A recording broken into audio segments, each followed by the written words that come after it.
Среди главных вопросов, выносимых на обсуждение юго-осетинской стороной, было снятие незаконного полицейского поста, установленного грузинской стороной в августе 2019 года в районе осетинского села Виста. Очень сложно на самом деле разговаривать на эту тему. Грузинская сторона навстречу идти не хочет.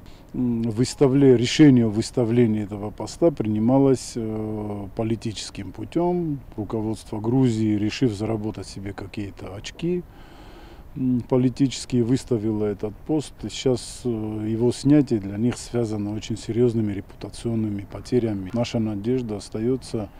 Мы уверены даже в том, что это решится именно так, как хочет юго-осетинская сторона. На встрече также обсуждали вопросы безопасности, обозначили статистику нарушений. С прошлой встречи было зафиксировано 7 нарушений. Вопрос беспилотных летательных аппаратов, появляющихся в воздушном пространстве Южной Осетии, также в числе злободневных. Некоторые были решены прямо на месте.